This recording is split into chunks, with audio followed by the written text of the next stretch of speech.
Can you see my screen, my presentation? Yeah. Okay. So today we're going to talk about reinforcement learning. But in the first place, I would like to talk about, like, the next slide. Okay. The concept of artificial intelligence in general, because I think that the two concepts are really strictly linked together. Here we can see a timeline of artificial intelligence.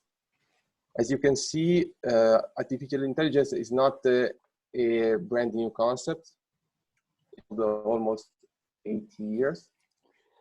The first invention about artificial intelligence is the electronic brain, the first neuron, artificial neuron by McCulloch-Pitt.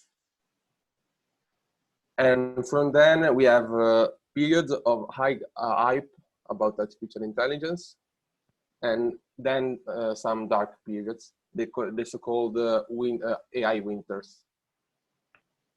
I tried to describe these different stages with this software, with this website that is Google Books Ngram Viewer.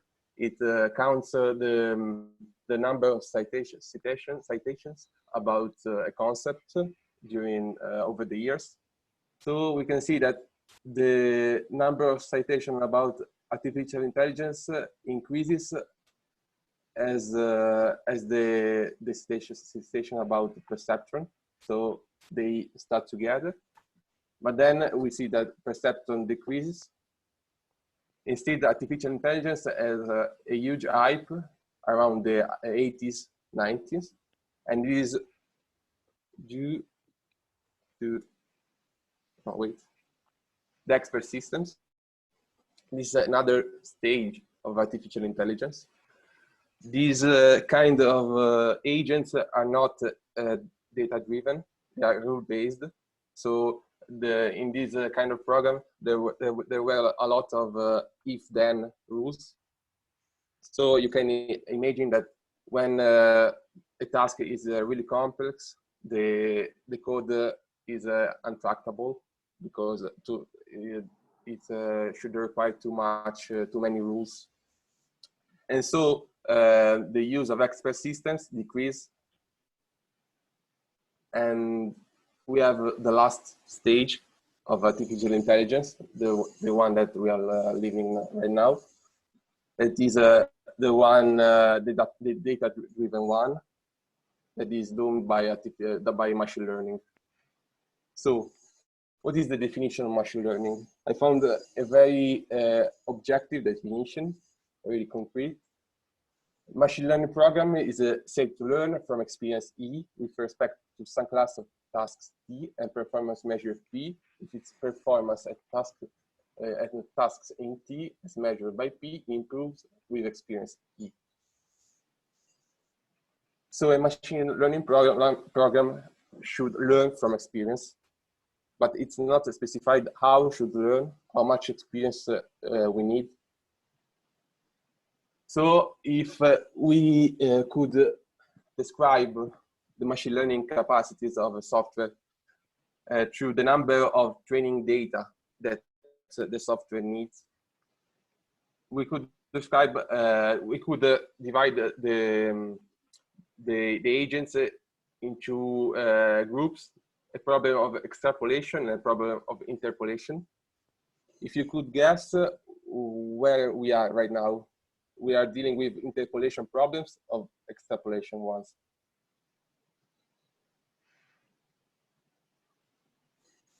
Right now, we need a lot amount of data.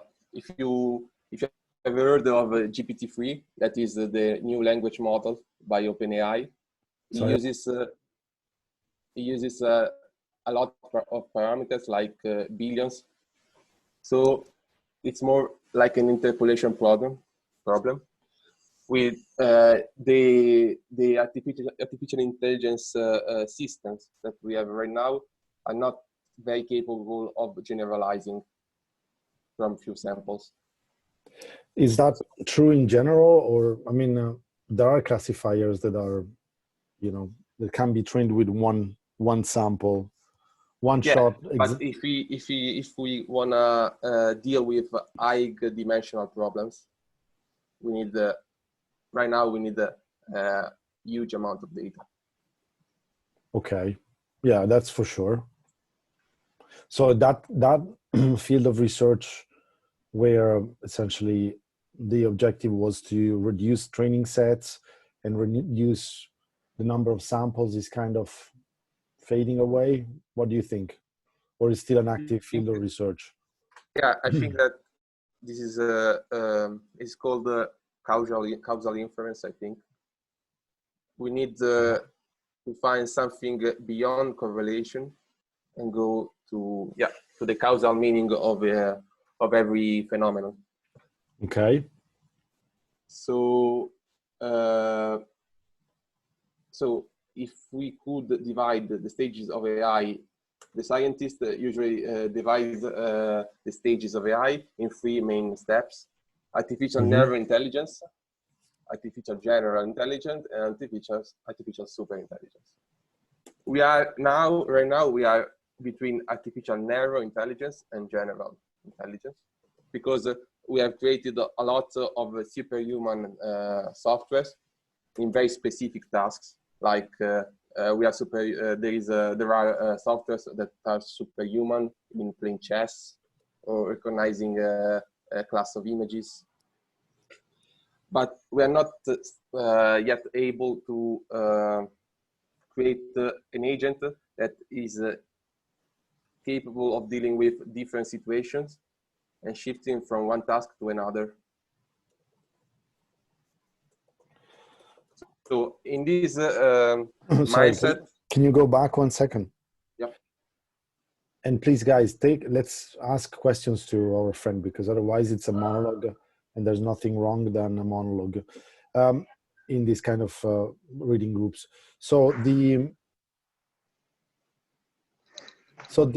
ANI, artificial narrow intelligence, essentially means that AI is very good at solving one specific task. Yeah.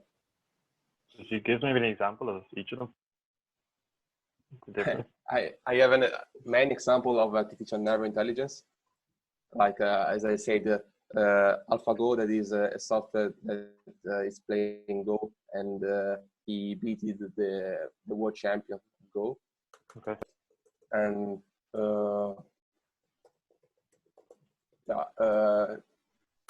if you know ImageNet, that is a very famous data set, we estimate that the capacity of a human being to recognize different classes of images, and there are softwares that got better results than the humans. So we are able to implement agents that are better than us on recognizing objects.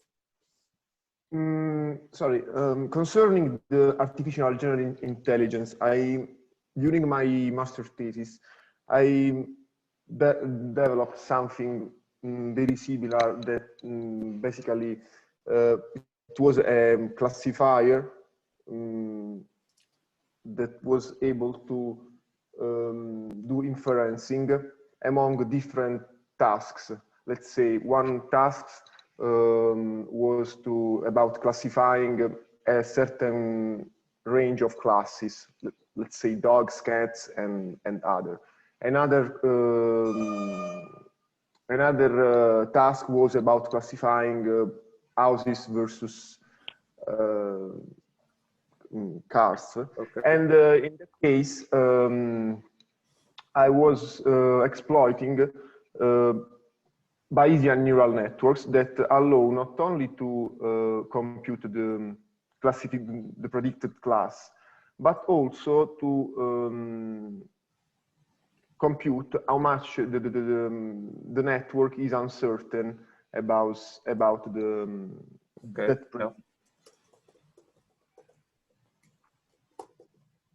So how this is relevant to what Davide is saying. What you're saying, Valerio, is that already machine learning can be used to combine multiple tasks together and exhibiting in particular for what concerned the managing uncertainty, the professor and the PhDs that I was working with for the master thesis, they already published some papers about the uncertainty management. Okay. Yeah, but I mean, I think it's a real open problem because Yep. with uncertainty, I was thinking about long tail events, like if you want to train an agent to recognize a road signal, road signs, like we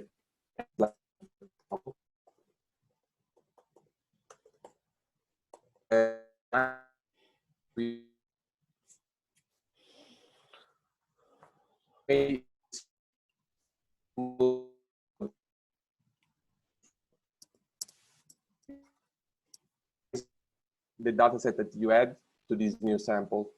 And this is where the current agents fail. Yeah, got it. Okay. Yeah. Sorry. So then, coming into reinforcement learning, we can divide machine learning tasks in three main tasks: supervised learning, unsupervised learning, and reinforcement learning. So in a plain supervised learning problem, we have an input, an X, and a Y as a label. And we have to learn a function to map X to Y. In a supervised learning problem, we have only the input data, and we have to understand the underlying structure of this data. Instead, in a reinforcement learning environment, we don't have data at the beginning, but we have to generate these pairs, the inputs and the labels, the output during the interaction with the environment.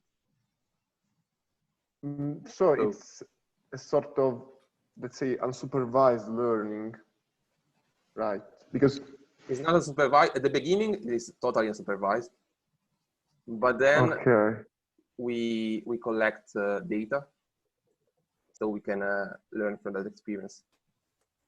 Yes, but where is the point where those data are annotated? Yep. Is there? I'm going to explain that. Okay. And one sec. Okay. So where is self-supervised learning in this schema? Where does it fit? Self-supervised. Self-supervised. Yeah, I think it is between supervised and unsupervised. I mean, if you think at an autoencoder, is I don't know how to define. Is it surely self-supervised? But as concerned the model, it has an input and an output to train on. So if you think it about the algorithm you are using, is supervised. Yeah. So here I'm checking the term self-supervised learning as being used in different contexts. Neural networks, robotics, etc. The basic idea is to generate some kind of supervisory signal that solves some task, typically learn a representation of data automatically. Example? Yeah, contrastive learning, for example. Yeah, contrastive learning, autoencoders in robotics. Well, even CNN exhibits some sort of self-supervision. So, yeah. Okay. Shane, are you following more or less the question? I'm getting the gist, yeah, for sure. Okay, great. Thank you. Okay. Go ahead. Sorry to interrupt. So, no problem. So, reinforcement learning is really linked to artificial intelligence because I think it is the best framework to create in a real artificial general intelligence agent, because In this framework, we have two main entities, an agent and an environment. The environment communicates the state to the agent. So it's usually it is a vector. The agent has to decide what action he will perform. When he performs these actions, the environment mutates, changes. Okay. And then the environment gives back a new state and a reward value. The ultimate goal of the agent is to maximize not the immediate reward, but a cumulative reward. Okay. So it can maximize the long-term objective. Sorry, but let's say this formula, this reward is in some way maximized in batches, because maybe let's say we could the rewards in every 5 minutes, let's say. Yeah, if you see this series, it could have in the so-called horizon, so like 30 steps, and you try to maximize the cumulative reward in those steps. Okay.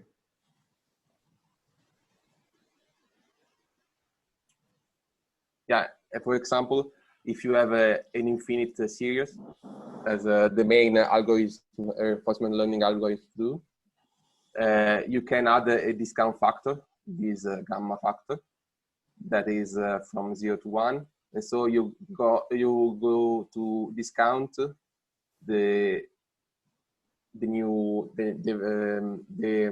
past rewards. Okay, yeah. So the newest are more important. No, well, wait. The immediate one is more important, and the future ones are slightly less important. Okay, okay. So these are so you're waiting every. I'm weighting every reward with a gamma factor that is elevated to the number of steps in the future. So it's decreasing. The effect is decreased. Yep. So the more what that aspect, that equation says is that if gamma is really close to 1, you're going to weight all the steps the same way. Yeah. If gamma is approaches 0, you are going to weight only the immediate reward. Okay. Okay. Yeah. So this gamma factor is a really key point of every reinforcement learning algorithm.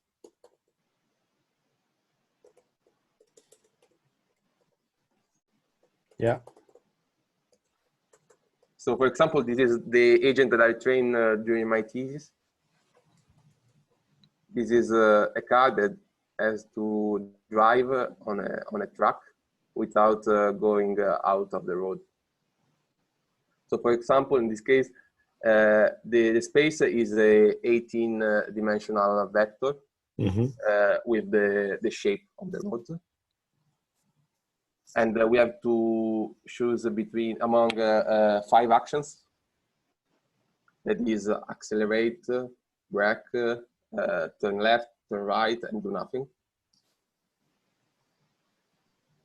And at each small tie that you can see here in a slightly different color, the agent takes a positive reward. So one of the main mistakes that my agent did was to take the shortcut to cut the queues, but training it with because one of the other big trade-off of every reinforcement learning algorithm is the trade-off between exploration and exploitation. Because if you, maybe, let's take this example. We have a car and we have to reach the airport.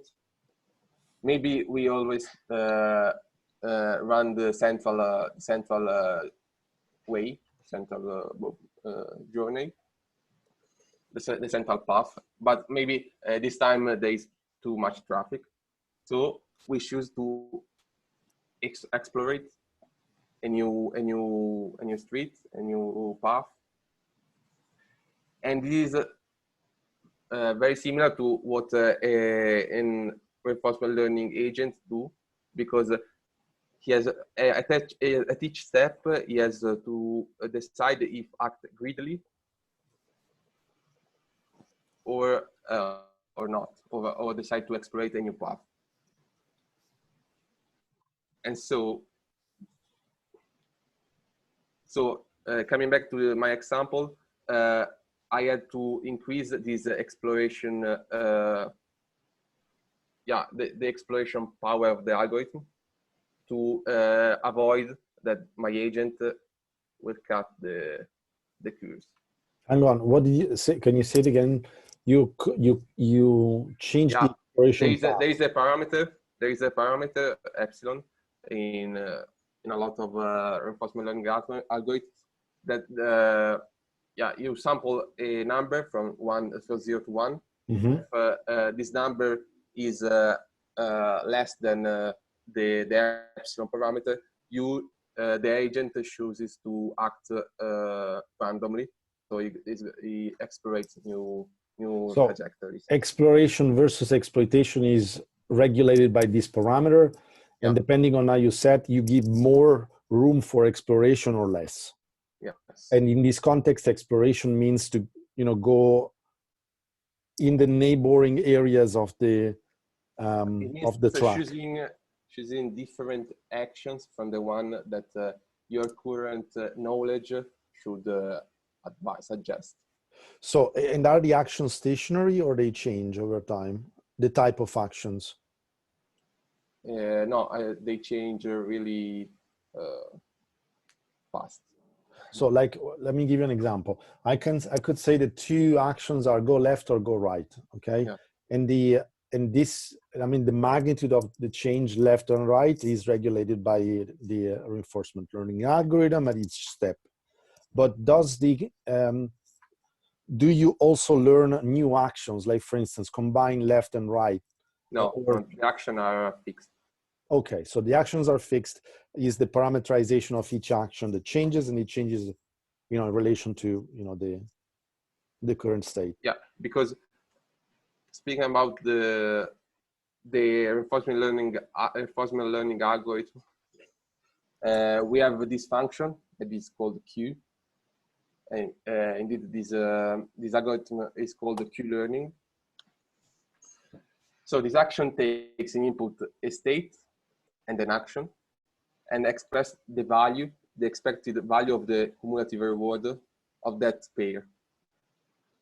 Mm-hmm.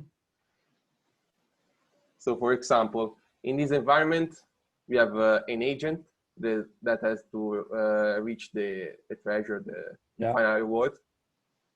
At each step, the agent receives a reward that is -1. Yeah. So at the first place, he doesn't know where to go. So he has to try different trajectories, different paths, and maybe there is a random path that finally make the agent reach the treasure. Yeah. So he got this very big reward, and he started learning how to reach this cell. So just one clarification on the formula. So you're maximizing the expectation of the gain given the state and the action, which is decomposed in R. What is R again? Reward. Rewards. reward at t+1 plus gamma, and gamma is Gamma is the discount The- factor. yeah, it's like a learning Yeah, the learning rate. Sorry. learning standard learning, and then you optimize the expected gain at t+1 over tau, and tau is Tau? Where is tau? the t. What is it? Is it tau? T is the time, the number of steps. Okay, so you maximize over the number of steps. Okay. Yeah. You're okay. maximizing. You are taking the next the queue of the next state Mm-hmm. that maximizes the expected gain. Okay, and q is recursively defined. Yeah. And so So sorry. So basically, you are at time t. You define the.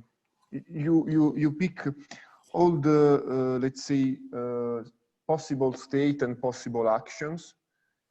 You can. you cannot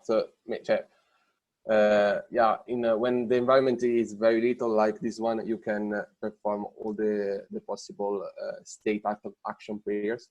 But it in a highly dimensional space, it's not feasible.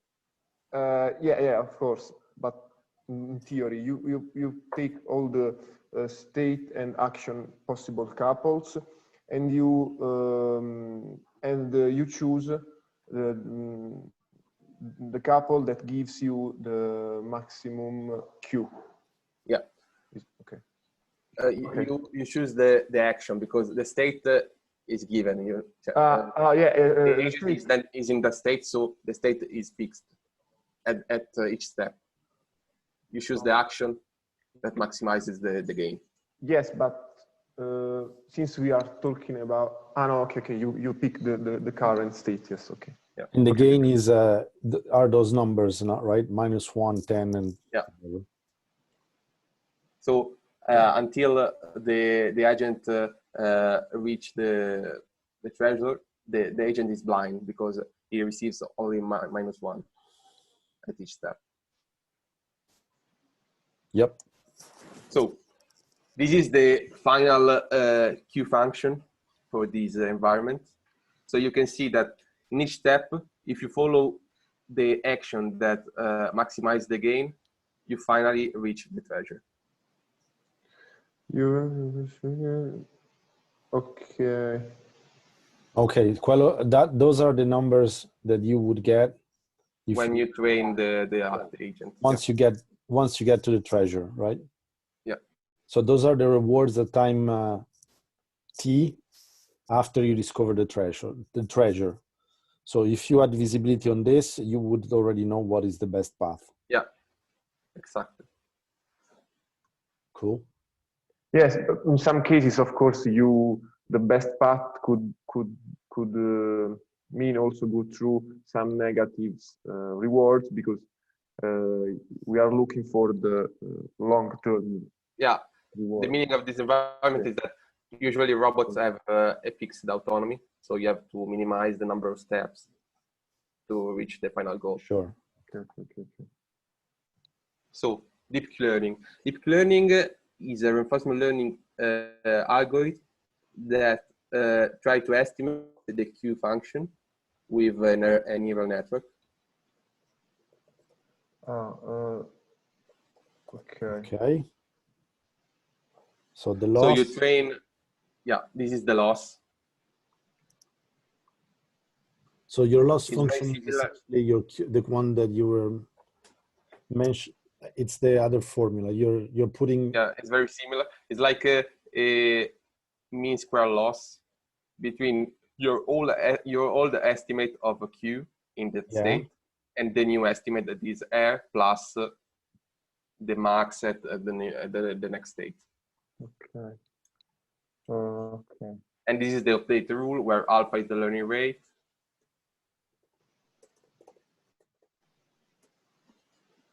I'm taking notes. Yeah. You see me writing, but. But in to have a trained network that is able to estimate the Q function, are of course needed label data, right? You need your states. The states, you need a tuple, a top tuple that is the state, the action, and the reward that you receive after performing that action. Yes, but So this, this network is continuously retrained. It is trained in batch. Okay. So you perform according to your current estimate, and then you update that. Okay. Okay. So it is updated with data collected across time by the agent. Okay. Yeah. You have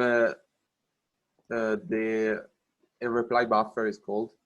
That is this huge matrix that collects all the historical data of your state, action, reward pairs. But I think that in real world use cases, they deal with tons of data. No? So what the agent what the agent does while this network is being trained? I think it's trained at every step, right? Yeah, like not at every step, but every n steps. Yeah, okay, but while the network is trained, the agent cannot do inference. So it cannot to take a new action. Yeah, but you do an update, and that you do inference, and then again you do another update. Is a real-time combination of of the two phases. So this is just a way to learn the Q function, right? Yeah. So go back to one slide, please. I just want to check something. So what I think what he says is that at every step you will estimate your Q function, and then you can plug it into this formula Valerio, and you get your new action, right? Yeah. Do you see it? Yeah, yeah. My doubt was about the actual training of that network, because typically it takes a long time training a network. It depends. If you use gradient descent or stochastic gradient descent, it's if you have one sample, you retrain. Yeah, you do only one batch update, so it's pretty fast. Okay, okay. So okay. And so, for example, this is the first article about deep reinforcement learning is about is by DeepMind, and in this article, these guys train an agent to playing Atari games. So maybe we can see this video.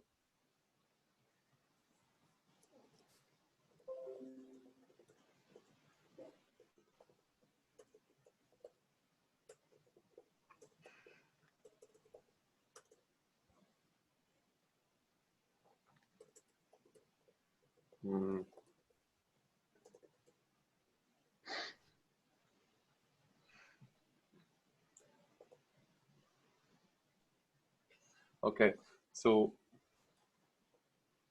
this is Atari Breakout. So wait, okay. So the agent has to destroy all these, I don't know, targets. And in the first place, he misses a lot.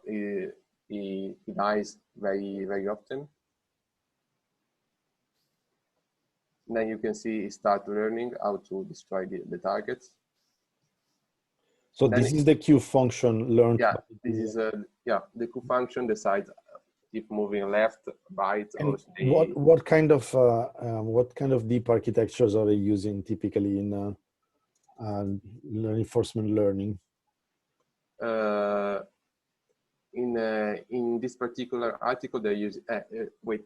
You see that then he discovered a new strategy. So the ball is on the other side of the target and destroy it very fastly. So I mean, in this article, the network is a convolutional neural network because the state in input is an image, the image that we see. Oh, that's really interesting, right? So they take just let me clarify one important point. So here, the state is learned or observed through the whole image. So the CNN takes as input the whole image and figures out what the Q function is or what the next best action is by taking into account the ensemble of all these pixels. Is that correct? Yeah. That's pretty I think cool. that the frame is reduced, but. And was this a novel approach, or? This paper is published in 2015, I think. Okay, so the idea that they had was, let's take the image instead of, let's have a very complex representation of the state through the image, as opposed to whatever it was before. Yeah.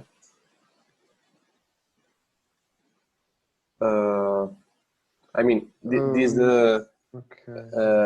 type of models works even if you use a vector or. Sure, but like this, it works better or not? I don't know. It is more challenging. It needs a lot of samples. Yes. But it works. Okay. Sorry, specifically in this example, since the next step is always a new, let's say, is a new step of the game, yeah, right? So we are always training the model with the states that will not be presented no more, because you say I don't think that if my strategy evolves, I don't need the very old samples. Yes, because maybe since the game is going ahead,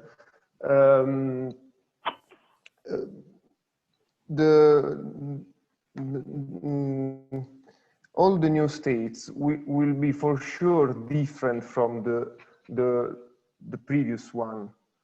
So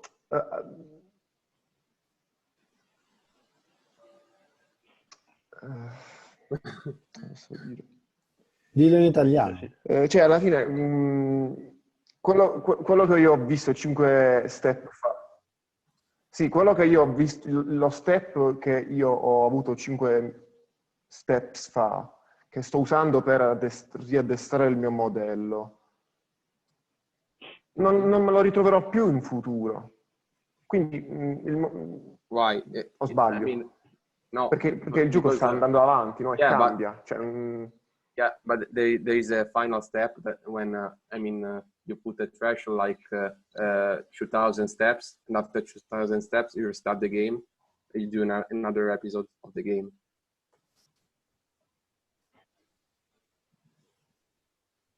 Ah, ok.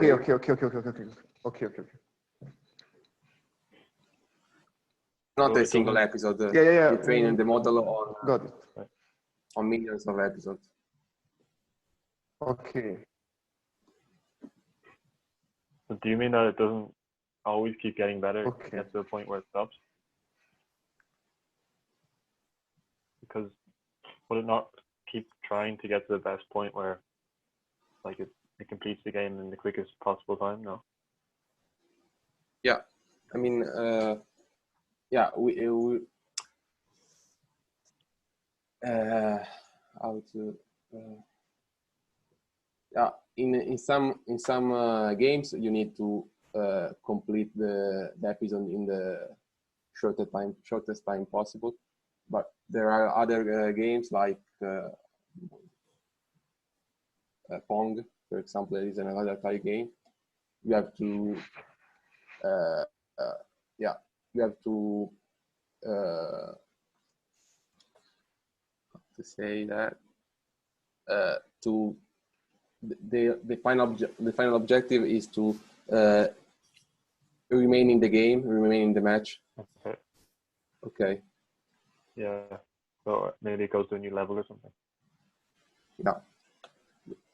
And another step of this, for example, Pong, is that you can play one agent against another. Okay.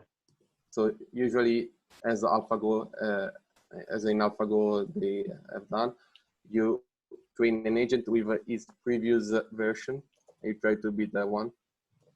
Wow, that's Okay. cool. That'll be cool to see. So I could train. It's like playing with.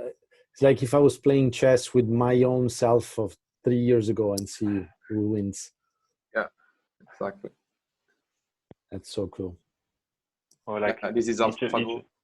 each of you build your own agent and then you put them at the fight. You play against each other. Yeah. Cool. And this is AlphaGo, that is a famous model trained by DeepMind that beat the world champion of the table game of Go in the 2017, I think. 2017. Yeah, they. Did you watch it? Yeah. Is it good? Is it good? Shall we watch it? You recommend? Yeah, sure. They show how even the back of, I don't know, how they deal with the problem that we had training the model. So there were some mistakes. For example, in the match of Go, you have 5 different sets, like 5 different matches.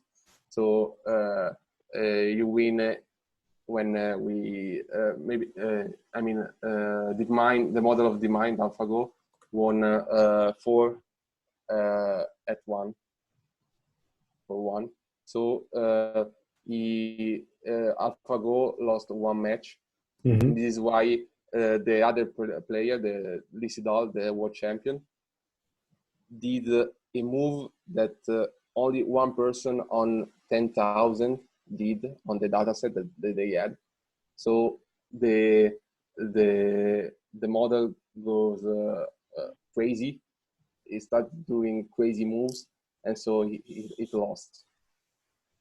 So AlphaGo lost 1 match because it was surprised. Yeah. So because the move was diverging from the expected moves. Yes, exactly. But it's not so easy to find unexpected moves, right? So what are they doing to beat AlphaGo now? I mean, is there a strategy that these top players came up with to beat AlphaGo? No. Because this version of AlphaGo is trained on past games, expert humans. Yeah. But then there is another version that is called AlphaZero, and this is totally unsupervised. So it's trained through this the league that we are speaking before. The league between they created a sort of league, different model versions, and they make. So they play with each other and they create training sets. Shane, did you understand this? This is very interesting. Can you say it again? Can I try to summarize it so that it gets stuck in my mind, Davide? Yeah. So one way, so typically AlphaGo and every system like AlphaGo are trained on using data coming from past matches, right? Yeah. So who played those past matches? Humans. Right? So it's biased. So there is a bias because humans, I mean, even if you're smart, you are, you have biases towards specific moves, specific strategies, what Yeah. makes sense, what doesn't make sense. So to improve the level of generalization and to improve the performance and put AlphaGo aside or, shelter it from unexpected moves of humans, what they did was they took two AlphaGo versions, let's say artificial, player 1 and artificial player 2. Yeah. They let them Okay. play against each other. Yeah. So these matches that were played against machines were then recorded, and they were then used as training set for training Yeah. a better, more general, more powerful AlphaGo that is now called AlphaZero. Davide, did I give justice to your story? Yeah. Or? Absolutely, yeah. And if you watch the movie, it's pretty interesting the reaction that the Korean Chinese people had, because they consider the table game Go like an art, something that is impossible to do from a machine learning perspective. So they were pretty astonished. Guys, we have another 7 minutes. What I suggest is in the next 2 minutes, Davide, wrap up, this part, which is very, very interesting. So don't go fast. Just, stop wherever you're comfortable.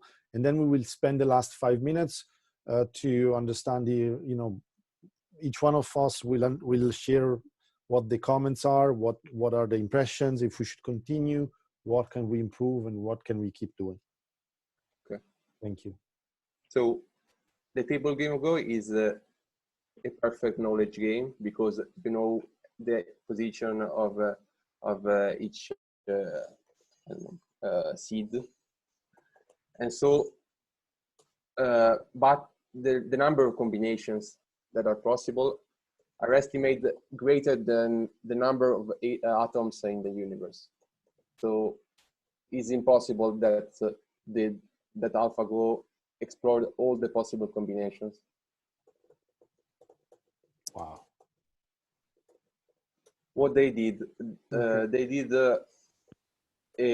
something beyond the usual deep learning algorithm. They created a system that is called Monte Carlo tree search to estimate the more interesting moves at each step.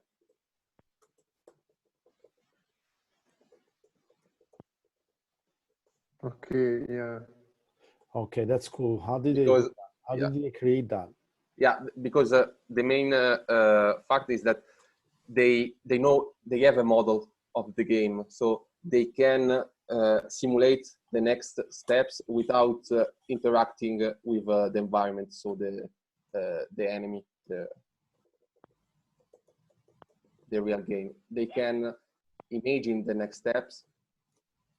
But again, how do you, sorry to interrupt, but this is very interesting. So how do you, this is again the exploration paradigm that we saw before. So how do you resolve that, trade-off? Because this is clearly, I mean, if you do too little exploration, you're limiting the possibilities, hence the power of the algorithm. If you're too wide, then the tree explodes. So how do they find a way to regulate this? I don't know for sure. I mean, we should read the article. Okay, I know but that at least they used Monte Carlo research, but I don't know how they find the good parameters. Okay, fantastic, guys. Let's thank Davide. Applause. Thank you. Nice. So, any questions or comments? Valerio, are you there? Yeah, yeah. Maybe if I can for both for Davide. Yeah. can you I disable the video? So, okay, I have a question both for Luca and for David. Okay, this is super cool stuff, but in our, let's say, market, what? Yeah, what this is could, an example of an application that Google DeepMind did using reinforcement learning. Yeah. There are papers about bidding or marketing strategies through reinforcement learning. The problem is that you have you should have an environment to train in real time the model. So it's not a framework that you can use for every task. So can I ask a very narrow, specific question? Let's say that we do that thing with Broadridge. So we send emails to people that have higher score of, yeah, and then we get their feedback. They bought or they didn't buy. Is that a reinforcement learning? Is that a scenario where we can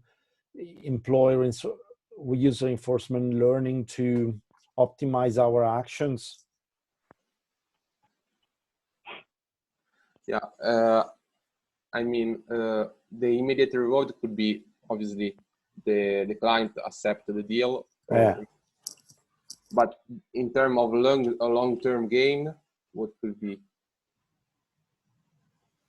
Well, maximizing the movement on the line. Because do you remember, first I have to buy a line of credit. If I buy the line of credit, it doesn't necessarily mean that I'm going to use it. And I will use it after having bought it. So that's probably the reward, the longer term reward. The amount of, actually it's the interest rate that the bank will get on the amount of money that I withdraw or draw down. Okay, so maybe we can accept less subscriptions, but the amount of movement that should be the highest one. So there are two. I think there are two actions, right? Sorry, there is an action, but there is also constraints. Davide, would you allow me to share my screen for 1 second? And by the way, here you have all the notes, all my notes.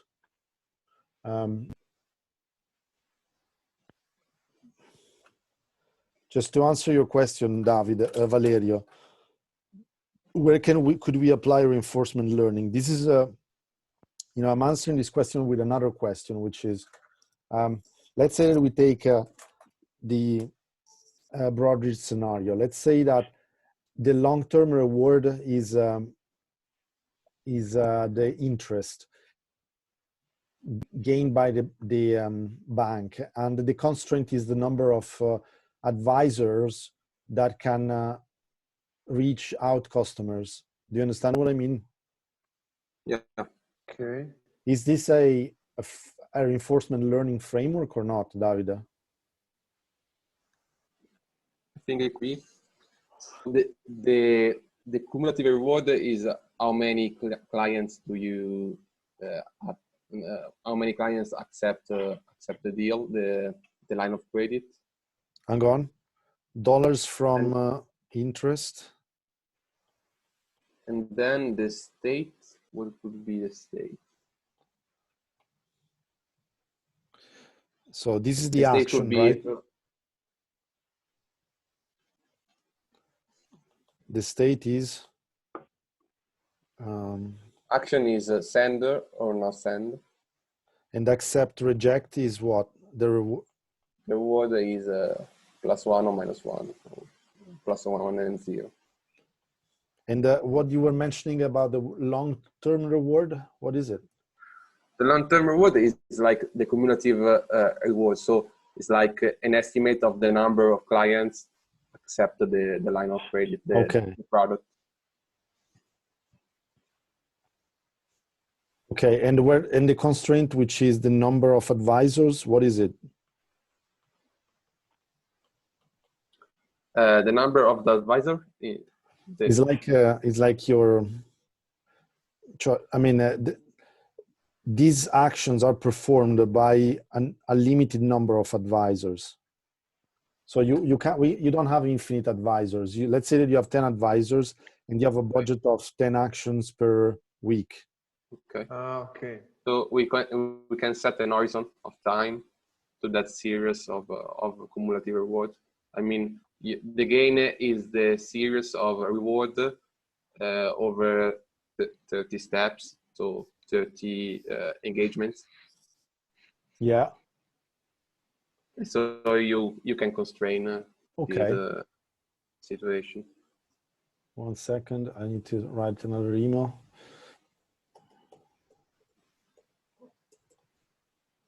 But I'm not sure what I mean.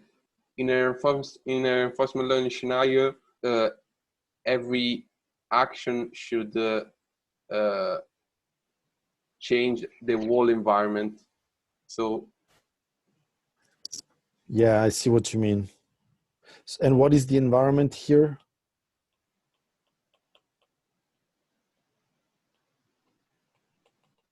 Do we know it?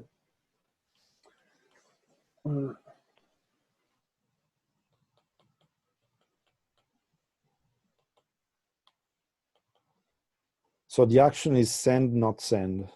Send the email, or call, because you could also call the person, or advertisement. So I have different actions. The reward is a number of subscription.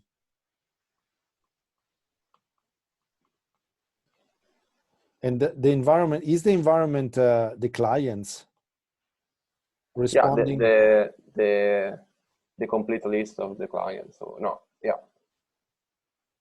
the list of the clients. Okay, and what do we miss here to have the full reinforcement learning paradigm replicated? Let me see, where did you put it?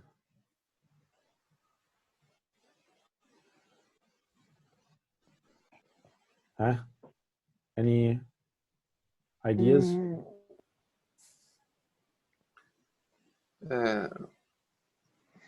So, Well, I mean, what could it be the state of the agent? What the agent sees? The agent is the advisor. Yeah, but the state. What is the current state? State is do nothing. No, sorry. This in your example, where did you have the example? It's like the image in that Atari game, or okay, we need to talk more about this. This is very interesting. Yeah. This is very interesting. But yeah, that's probably the first application, Valerio. Yeah, another important application is obviously robotics. So if you know Boston Dynamics, yeah, I think that they do reinforcement learning. There are videos of like a robot zoo where they are training real robots in their factory. Cool. All right, guys, we're 6 minutes over time, so let's wrap it up. I'll shut up and you tell me, Valerio and Shane, and then Davide, what are your impressions about these initiatives, so that we can take an action and decision on, if we do that, if we want to do it again, if how frequently, what is the format, etc. In my opinion, this is an interesting, let's say, activity. Can you hear me? Yeah. Okay. Interesting activity.